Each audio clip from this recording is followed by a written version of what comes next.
Hoje a gente vai mergulhar fundo em uma das histórias mais intensas, mais desafiadoras de toda a Bíblia, lá em Gênesis capítulo 22.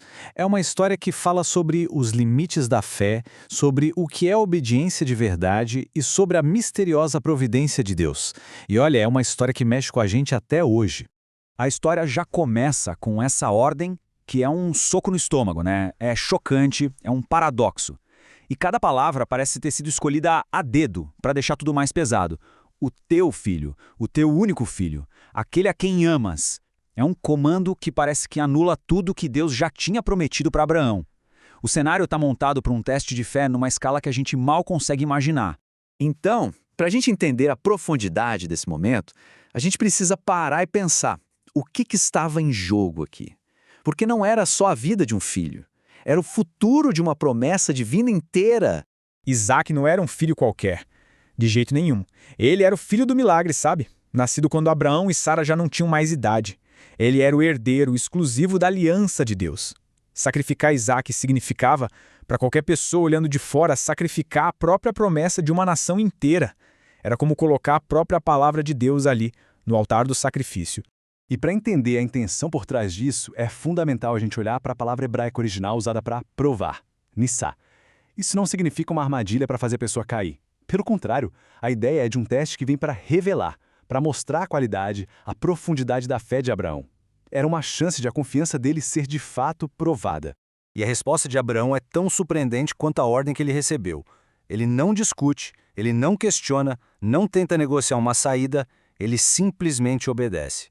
E aí começa uma jornada que, nossa, a gente só consegue imaginar a angústia silenciosa e a determinação que ele precisou ter. Vamos pensar nesses 3 dias. 3 dias de caminhada com a lenha para o sacrifício nas costas do próprio filho.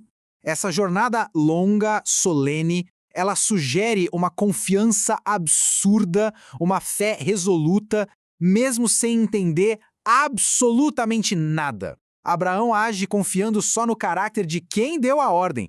E agora a narrativa vai nos levando para o seu pico emocional. Lá no topo do Monte Moriá, a tensão chega no máximo. A conversa que acontece ali é, sem dúvida, uma das mais tocantes e densas de toda a Bíblia. A pergunta de Isaac, ela é tão lógica, tão inocente e, ao mesmo tempo, absolutamente devastadora. Ela vai direto no coração do drama e força Abraão a encarar de frente a realidade do que ele está prestes a fazer. E é aqui que a resposta de Abraão se torna uma das maiores declarações de fé que existem. Deus proverá. Mesmo sem fazer a menor ideia de como, ele traz à tona o tema da providência divina, um instante antes do ato final. Ele confia que o mesmo Deus que fez a promessa é fiel para cumpri-la.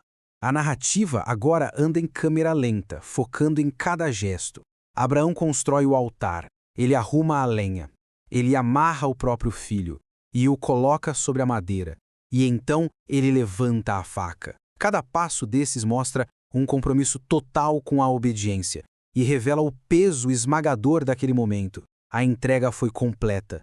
E então, no último segundo, quando tudo parece perdido, a história dá uma virada dramática. A tensão se quebra e acontece uma revelação teológica profunda que muda tudo. O anjo do Senhor chama lá do céu. O alívio deve ter sido imediato, avassalador. E essa intervenção não só salva Isaac, mas ela valida a fé de Abraão. É como se Deus dissesse: agora eu sei que você me teme, porque não me negou seu filho, seu único filho. A provisão de Deus naquele momento introduz uma ideia teológica fundamental.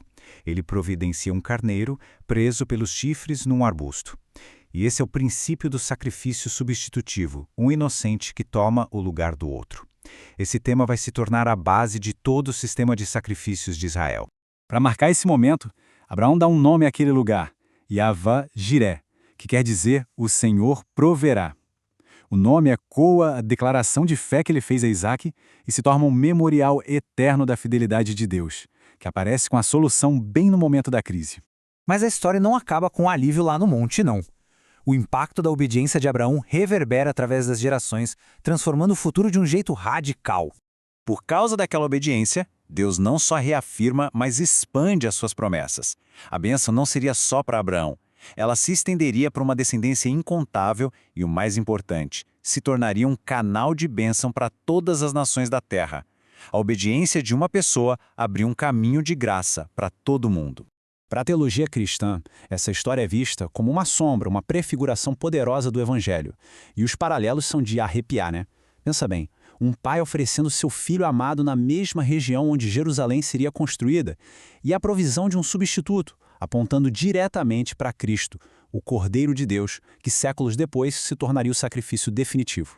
Então, o que essa história tão antiga tem a nos dizer hoje? Bom, ela mostra que fé de verdade e obediência andam juntas, mesmo quando a gente não entende tudo. Ela revela que a provisão de Deus costuma chegar bem quando parece que não tem mais esperança, e que os nossos maiores testes podem ser, na verdade, o lugar perfeito para nossa confiança amadurecer. Isso tudo nos deixa com uma pergunta para a gente refletir. No meio das nossas incertezas, dos nossos montes Moriá pessoais, o que significa de verdade confiar naquele que se revelou como Yahvé-Jiré, o Senhor que proverá? É uma pergunta que atravessa os séculos e que convida cada um de nós a um nível mais profundo de fé.